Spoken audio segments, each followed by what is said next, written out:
Hello, podcast listeners. We know podcasts are a great way to catch up on a program that you may have missed on KSJE, and it's provided as a free service of this radio station. But KSJE is now listener-supported, and so while you enjoy this podcast, we hope that you'll also take some time to join KSJE. Become a member today. It's quite easy to do. Just go to our website at ksje.com/support and pick the level of support that best matches your budget. Thanks again for listening. Here's your podcast.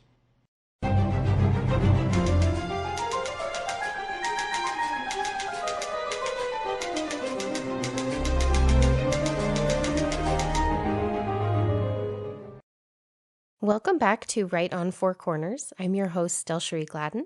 On this episode, I have Kirk Ellis, and he's going to be talking about his book, Ride Lonesome, through UNM Press. Kirk, go ahead and introduce yourself first. Sure. Well, first of all, thanks for having me on. It's always a pleasure to talk about films I like and people who mentored me throughout the early stages of my career, something that doesn't always happen these days. I've been a writer for most of my adult working in Los Angeles and then in London, largely with trade publications like Hollywood Reporter and Moving Pictures. But beginning in the early 90s, I transitioned into what I call a natural cycle of corruption, into scriptwriting and producing. I became known for doing a series of biographical or historically based dramas, ranging from shows about the Beach Boys to the Three Stooges to Judy Garland to Anne Frank, ultimately working on a show for HBO with Paul Giamatti and Laura Linney about our second president, John Adams, which was a terrific experience and won the Emmy that year for Best Limited Series. And I've been going back and forth between journalism and production for many, many years. But for the last 20 or so of those, it's been pretty much full-time writing and producing, most recently doing a show called The Statesman, Franklin in Paris, which we shot all of last year in Paris with Michael Douglas as Benjamin Franklin for Apple Plus TV. And I was the showrunner and one of the writers and executive producers of that show. Wonderful. You've got tons of experience in a variety of things, and I am excited to talk to you about all of that and your book and your connection to it. I grew up on a lot of Westerns. I was not familiar with this one. When I saw it in the UNM catalog, I was like, Westerns? That'll give me a good reason to go watch one. And I have to say, I'm so sad that I just now got to know this film because I watched it with my boyfriend and we loved it. It was really different, especially for the time period. But I was really impressed with how tight it is. Like, it's so short compared to what we get today, but there's such a complete, wonderful story in it. So before I go on for too long, give listeners just an idea of the book and the film that you're talking about in the book and a brief idea to get people interested and let them know what we're talking about. Well, take heart, you're not alone, because when people think of Westerns, whether they are Western fans or people who are interested in older movies, they tend to think of these canonical titles like Stagecoach, Red River, The Searchers, The Man Who Shot Liberty Valance. Maybe some of them remember the Anthony Mann, Jimmy Stewart collaborations like Winchester 73 or The Man from Laramie, shot here in New Mexico. But there was this remarkable series of Westerns made as Hollywood was transitioning from the studio era into this more free-range independent era of the 60s and 70s. That were done on minuscule budgets, on shooting schedules that were at best 2 weeks long, by Bud Bedecker and largely Burt Kennedy, his writer, that are known collectively as the renowned series of Westerns. That title comes from the company name of the producers, Randolph Scott, Ra, and Harry Joe Brown, Noun, Renowned Productions. These were remarkable movies that enabled the transition from that classical period of John Ford and Raoul Walsh and into the era of Peckinpah and Arthur Penn with Little Big Man and the films that followed, because they looked at the Western from a much more cynical and a much more existential point of view. But because they were low-budget films, they were not then and are not now as well known as they should be. But because they were off the radar and done for such little money, it enabled Burt and Bud and Randolph Scott and their collaborators to really get away with everything they wanted to do in terms of redefining that genre for a new audience. Yeah, I was shocked. We watched it first and then I started in reading that this was filmed in 13 days for $500,000 about. Under $500,000. Under $500,000. I was just like, oh my gosh, like I can't even imagine how they did that and how they got everything to come together so well with such limited resources, really, both time and money and personnel, it sounds like.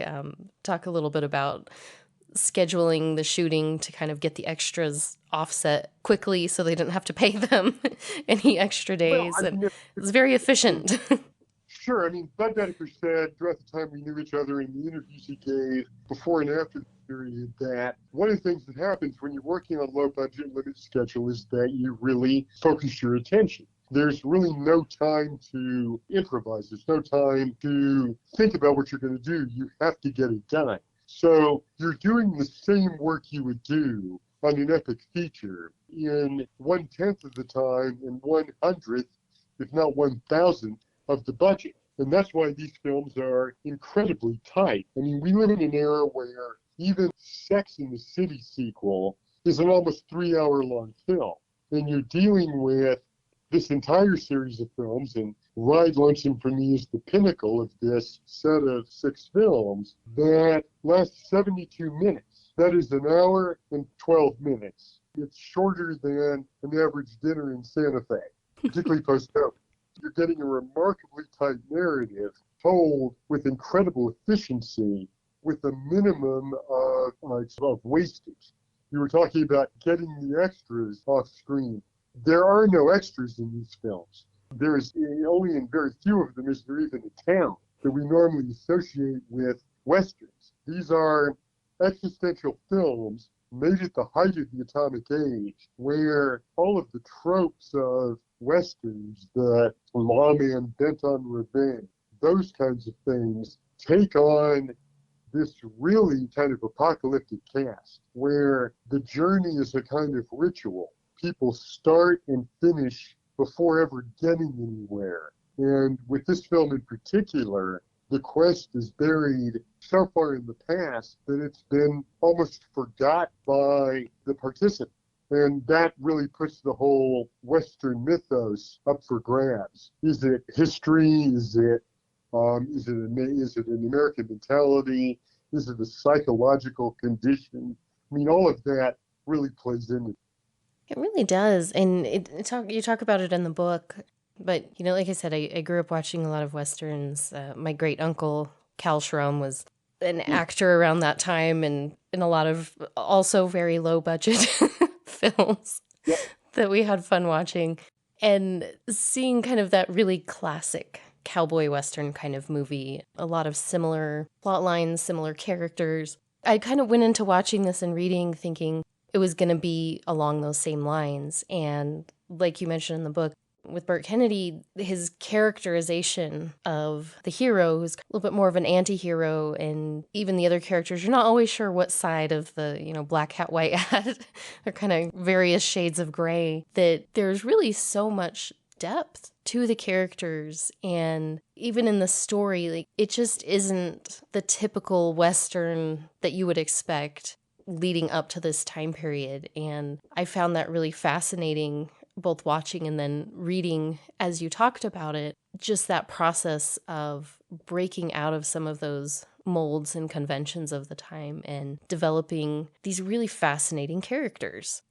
So all of what you're talking about is a product of the characters of the men who created them. Burt Kennedy, who wrote 4 of the films in the series, was somebody who came out of World War II. Burt had served in the 1st Cavalry in the Pacific and was one of the participants in one of the great and kind of unheralded prison raid of World War II, where he and his group helped liberate a civilian prisoner of war camp outside Manila that was notorious for its poor treatment of civilians, largely American and British, who were caught behind enemy lines with the outbreak of World War II and after Pearl Harbor. And so Burt saw a lot of death and killing when he was serving. And he comes out of the war working for John Wayne at Bad Jack Productions, doing Western scripts. And he's not interested in that traditional dichotomy between good and evil. He knows that human beings, men especially, possess both in equal measure. So he creates a Western hero who doesn't talk a lot, who's modest to the point of mystery about where he's been or what he's seen and who he's killed, and matches him up with an antagonist. You can't call them villains, because in these films the hero and villain of a traditional Western are equally matched, and it's very easy to see that the hero could be his antithesis quite easily. And then you have Bud Bedecker, who is truly one of the maverick personalities in Hollywood. Collegiate athlete who's injured, who is prescribed a trip around the Western Hemisphere, disembarks early on in Mexico, attends a bullfight, is amazed by the ritual quality and the athleticism of that event, and decides that's what I'm going to do. So, against his parents' wishes, as Bud said, the only red-haired Presbyterian bullfighter in Mexico. A bit of an oddity, but is injured quite gravely quite early in his career, comes back at his mother's insistence, really, to Hollywood, becomes the technical advisor for a bullfighting movie, the 1940 remake of Blood and Sand with Tyrone Power, gets the movie bug, and works his way up through the ranks as an assistant director to George Stevens. In that capacity, takes on one of the legendary figures of Hollywood, Harry Cohn, bans him from one of George Stevens' sets, getting himself called on the carpet to find an admiring studio executive saying, "Kid, you got guts, but can you be a director?" And parlays that into this career, but is always a maverick in what he does, and is always going against the grain, often to his own personal and professional detriment. But he and Burt meet over Burt's very first script in this series, a wonderful movie made in 1956 called 7 Men From Now, co-starring Randolph Scott and Lee Marvin, is one of the great renowned bad guys, and they have a similar personality and similar bond, and they're able to work essentially outside the system for this small period of time, under 4 years, to do these amazing Westerns that are the back half of double bills in America, but are instantly discovered in Europe and become known as these new Westerns to this group of critics like Francois Truffaut and Jean-Luc Godard and Claude Chabrol and Andre Bazin, the sort of dean of European film criticism, and then rediscovered by a whole new generation of people, including me. And I met them both when I was an undergraduate student at the University of Southern California and staged one of the very first Bud Dedeker retrospectives. And they were revelations to an audience in 1982. And they've now come back into circulation through a recent re-release on Criterion. And it's just great with the book. I was talking about this in New York at a book event at the Bryant Park outside the New York Public Library, that these Westerns are constantly being rediscovered. And the book is people either see the Westerns first and then read the book, or they read the book as you did and went, "I've never heard of these movies." And go back and look at them on Amazon or through the Criterion re-release. And Burt and Bud are now getting their moment in the sun, which I find immensely gratifying. I think that's one of those signs of classic literature, art, film, whatever it is, of it continuously speaks to people and they connect with it. And it's those things that are just so universally relatable. You know, you have this main character who you really don't get a lot of information about until Right. the very end of the show, but you feel yourself connecting with him because you're just like, there's some reason he's going through all of this, and you know it's a good one. You don't know what it is, but like you can feel that intense need that he has to complete this journey that he's on. And this was one of those that could watch it bunches of time, and I have the other films in the series on my list of things to watch. But I love that it keeps getting rediscovered because it's well worth it. I think it'll continue to keep getting rediscovered because it does have that just classic nature to it where any generation is going to be able to relate to these characters, I think. Well, I think that there's a reason for that. And I mean, popular arts are difficult because they're often a product of their time. And sometimes they don't date well. They don't speak to a contemporary audience in the way they once did.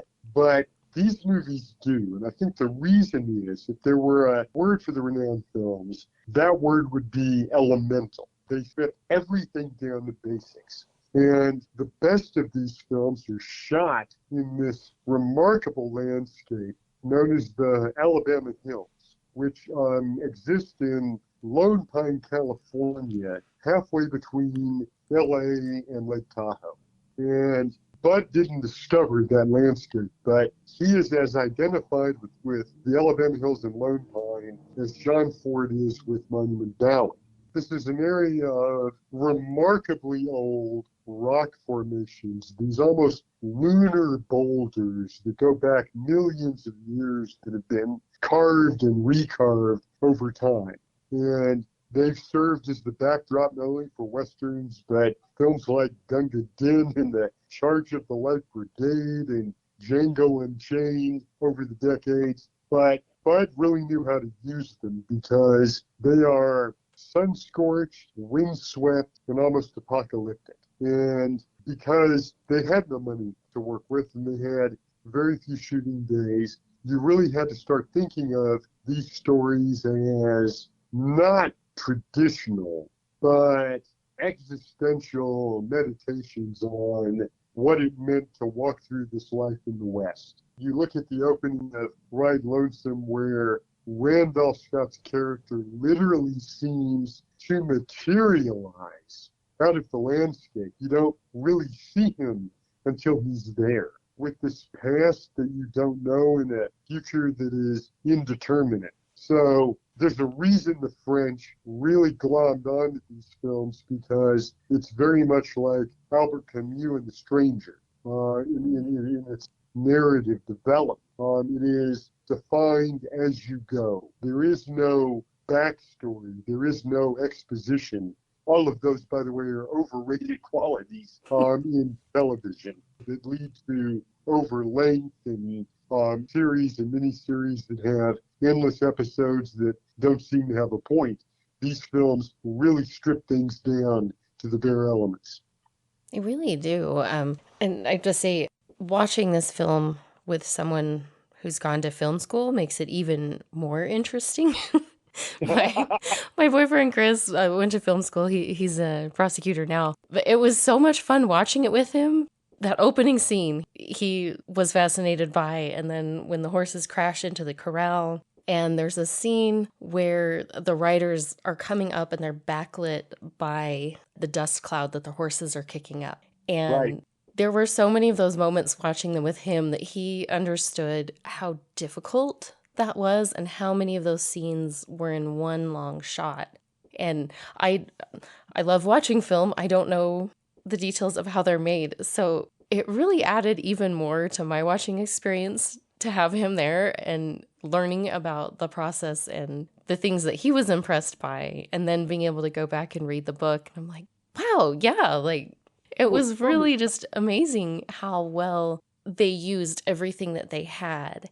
And that tight schedule was just crazy to me. I can't imagine filming something in such a short amount of time. But like you said, the landscape. So much of what happens in production is instinctive. And many books about film are written by people, and they're great books, don't get me wrong, but they're written by people who don't no film sets, and they don't know how these things sometimes occur. It always comes from an academic point where you're taking the end result and trying to work backward. Whereas my perspective of doing this was somebody who not only knew the creators, but has worked most of his adult life in this industry and knows how films are put together. So we now, as a result of a generation past Burt and Bud, think of films as storyboards and a lot of pre-planning, and you've got all these drawings to show you and everybody on the team what you're doing.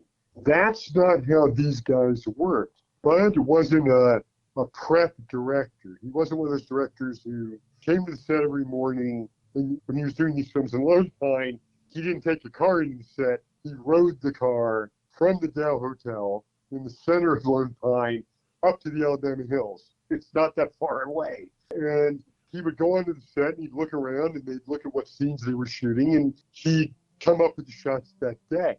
That's more common than the other side. But he would also know that you're shooting a minimum amount of footage. So there isn't enough film for the studio to then come in and say, well, we can cut the film a different way. That's not how these guys work. They would come up each day with what they were going to do, and then they would shoot it, and there wouldn't be that much left over for anybody to play around with. And you could do that when you weren't on the lot, and none of Ride Lonesome was shot on the Columbia lot, studio that financed and released these films. It was all shot on location. So there were never any executives coming up getting in people's way. Now, that isn't to say that you were so fixed in what you were doing that there was no room left to maneuver. One of the great beauties of these films, when we look at them in retrospect, is the number of people who started their careers in them. And if you look at the people who played the, quote, bad guys, in 7 Men from Now, you've got Lee Marvin. In The Tall T, you've got Richard Boone. In Comanche Station, the film that ends the series, you've got Claude Akins. In this film, you have not only one, but two incredibly likable antagonists. Mm-hmm. One played by Kirk Roberts. This was, I think, his 3rd film. He'd been an acclaimed stage actor in New York. He'd won Drama Desk Awards for his performance of Shakespeare, but as often happens, because of his background, his accent, he got typecast in Westerns. And Pernell Roberts is wonderful in this film and parlayed it into the role as what became known as the liberal Cartwright on Bonanza. But as his sidekick, in his very first film, you have a barely 20-year-old James Coburn. Spends most of the movie wearing red DVD underwear and shambling along, wisecracking to Pernell Roberts. They're very much like Oliver Hardy and Stan Laurel in this movie. But Randolph Scott was such a generous performer. And we can certainly talk about Randolph Scott as an actor and personality later on, but he recognized this kid had something. So one night, he and Bud and Burt are having steak at the Lone Restaurant in Lone Pine, and Randolph Scott says, you know, who's that young fella in the red underwear I've been doing scenes with today? And Burt Kennedy said, that's a kid named James Coburn. And Randolph Scott said, let's give him some more lyrics. I like working with him. That night, Burt and Bud retreated to the hotel room, and I always like to think with a bottle of Jack Daniels, and thought about a scene they could write, and they came up with this remarkable moment between Pernell Roberts and James Coburn, where they're talking about what they're going to do. How are they going to get rid of Randolph Scott, take over his prisoner, who has this bounty on him, this amnesty, that could give them a fresh start, and what are they going to do? And Bud knocked it off in this one remarkable take, a couple of different versions of it, but one shot, and it's always the scene in the movie that galvanizes an audience onto the side of the outlaws. Mm-hmm. And not only that, but Bud sent one of those takes to John Sturgis who at the time they were shooting Ride Lonesome was casting the movie that became The Magnificent Seven, and that's how James Coburn came to be that laconic knife expert, and that made his career as a movie star. That's incredible. They not only as a group, like one of the quotes in there is just said, like, you know, it was the right people at the right time and they came together and did amazing things, but they really seem to have just had an eye for who to bring together with them and what was going to connect with people. Like, just watching it and reading your book, that was something that just really stood out a lot, was how much the group as a whole, the production of it, just how it went through the series of 6 movies, really just achieved something that doesn't seem to happen very often in any genre, or really just in a lot of arenas. I don't think you see this kind of working together so well and collaboration and just identifying what needs to happen in what way, in the same way that it did here. I was just really struck by that. Well, it is called the motion picture industry for a reason. We don't often, as filmmakers, as creators, get a choice in the people we're working with or the control that we have over our material. And I mean, I'm a living witness to that. Just this year and last, the show for Apple about Franklin was a remarkable moment for all of us. It was not a low-budget film. It was a $100 million enterprise with a lot of moving parts. But the creative team was remarkably in sync. And the French production designer, the French casting director, the French costume designer, everybody was on the same page, to use an overworked cliche. And when you have that kind of synchronicity on a show, and you're working that far away from the centers of power, you are able to do work you cannot do otherwise. And that was the situation here as well. And the film that I wrote about, Ride Lonesome, came late in this cycle where Bud Bedecker and Burt Kennedy and Randolph Scott had done a number of these films together, and they knew each other's working rhythms. And they knew what worked and what didn't work in the way they were trying to remake the Western. Out of that, you got this wonderful fluorescence of ideas and creativity that none of them could repeat in their individual careers. So it was all about that collaboration.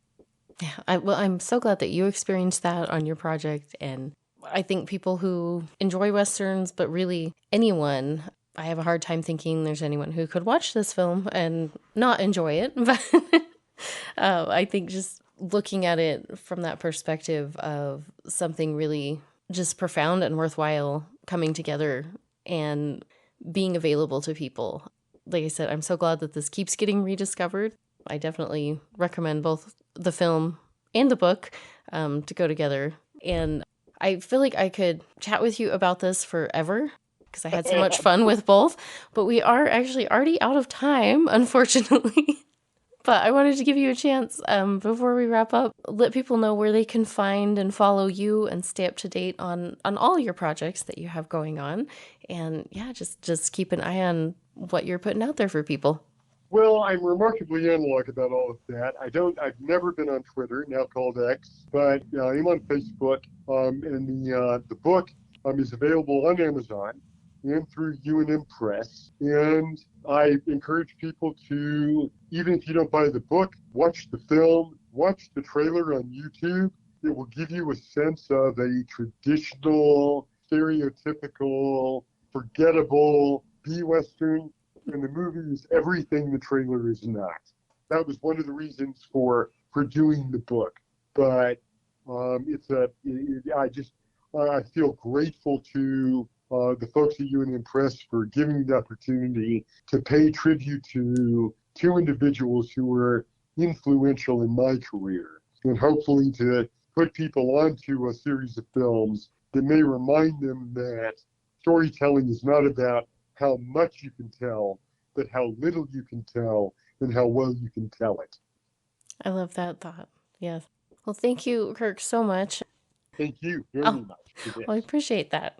Yeah, for listeners, just one more reminder, the book and the film, Ride Lonesome by Kirk Ellis through UNM Press. Thank you so much again for taking the time to chat with me about this. I enjoyed it. Thank you again.